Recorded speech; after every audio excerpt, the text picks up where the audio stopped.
اگر کسی کو یہ سمجھ میں نہ آتا ہو کون سا کاروبار حلال ہے حرام ہے، علماء سے رجوع کرے، علماء سے پوچھے، علماء اس کے اندر چھان بین کریں گے، دیکھیں گے کون سا کاروبار صحیح ہے کون سا غلط ہے۔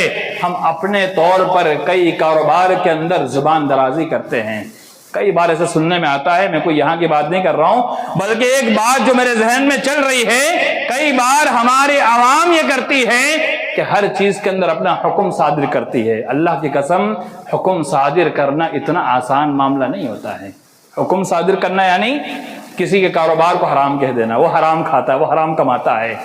بہت جلد بازی کرتے ہیں ہمارے مسلمان، ہو سکتا ہے اس کا کاروبار حلال ہو اور ہم حرام کا فتویٰ لگا دے، اللہ کی قسم ہم گنہگار ہوں گے، وہ تو حلال کھائے گا۔ یہ بہت ذمہ داری والا معاملہ ہے میرے ایمان والے بھائیوں۔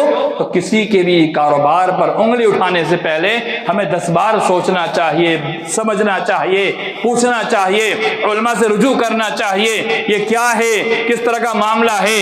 یہ عمومی طور پر مسلمانوں کی ایک عادت بن چکی ہے۔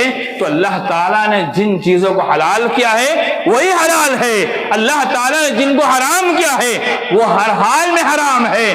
ہمارے بس میں نہیں کہ ہم حلال کو حرام کر دیں، حرام کو حلال کر دے، حلال کو حرام کر دے۔ ایک آیت دلیل میں پیش کر آگے بڑھتا ہوں۔ اللہ کے نبی صلی اللہ علیہ وسلم نے شہد کا استعمال کیا۔ شہد کا استعمال مفید ترین چیز، اللہ نے قرآن میں شفا کہا ہے۔ امہات نے کہا آپ کے منہ سے اسمیل آ رہی ہے، کیا استعمال کیا؟ کہا شہد استعمال کیا۔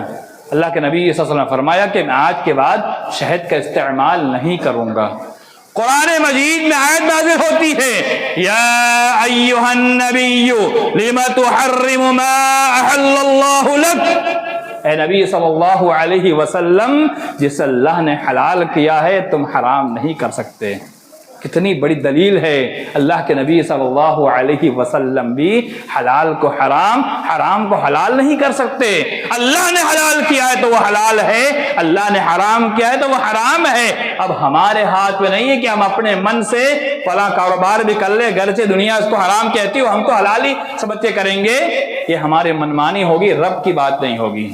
کاروبار کے اندر بھی، تجارت کے اندر بھی، ہمارے کام کاج کے اندر بھی، ہمارے کھانے پینے کے اندر بھی، ہمارے معاملات کے اندر بھی اللہ نے جسے حلال کہا ہے اسی کو کرنا یہ اللہ کی عین عبادت ہے۔ حرام کو چھوڑ دینا یہ اللہ کی عین عبادت ہے۔